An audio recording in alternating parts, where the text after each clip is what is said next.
शेतकरी नेते रविकांत तुपकर यांनी बुलढाण्यामध्ये शेतकऱ्यांना सरसकट कर्जमुक्ती मिळाली पाहिजे या मागणीसाठी सुरू केलेल्या अन्नत्याग आंदोलनाचा आजचा चौथा दिवस आहे आणि चौथा दिवस असल्यामुळे तुपकरांची तब्येत ही देखील काहीशी खालावली आहे। तात्काळ डॉक्टरांना देखील पाचारण करण्यात आलं होतं।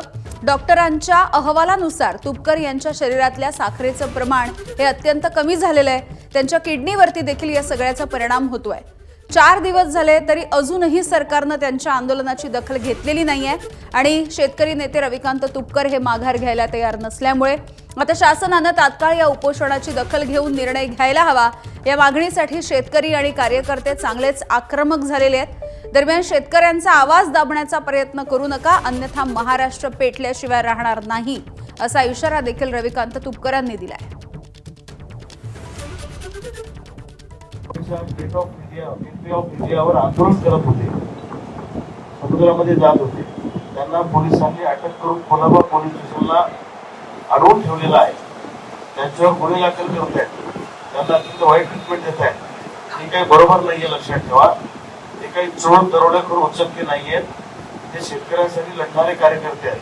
त्यांनी कुठलाही कायदा हातात घेतलेला नाहीये, त्यामुळे त्यांच्यावर गुन्हे दाखल करून जर त्यांचा आवाज दडपण्याचा प्रयत्न केला किंवा त्यांना अटक केली तर महाराष्ट्रभर शेतकऱ्यांचं आंदोलन अधिक तीव्र होईल। दरम्यान माझ्या मुलाची प्रकृती बिघडल्यास सरकार कोसळेल, माझा तळतळाट सरकारला लागेल अशा उद्विग्न भावना रविकांत तुपकर यांच्या आईंनी व्यक्त केल्या।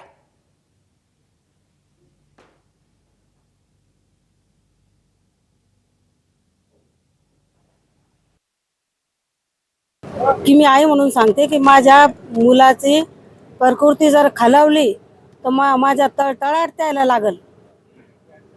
इतके शेतकरी आत्महत्या करतात, सगळ्याचे तळतळाट घेऊन राहिले, ते टिकणार नाही सरकार त्याचा आशा। 3 दिवस झाले त्यांनी 3 दिवस झाले अन्नाचं कण खाल्ला नाही, सगळे घरदार लिस्ट बी आम्ही कोणीच जेवत नाही, फक्त आम्ही सांगत नाही तर बसू। हे त्याला असं कळायला पाहिजे, सरकारने ताबडतोब दखल घ्यायला पाहिजे। कोणता फडवणीची तो आखली पाहिजे त्याला। ते सत्ताधारी आहे ना, मग सत्ताधारी पक्ष कसा असतो, सत्ताधारी मायबाप असते जनतेचे, असे उठावरले शायने होऊन बसले ते।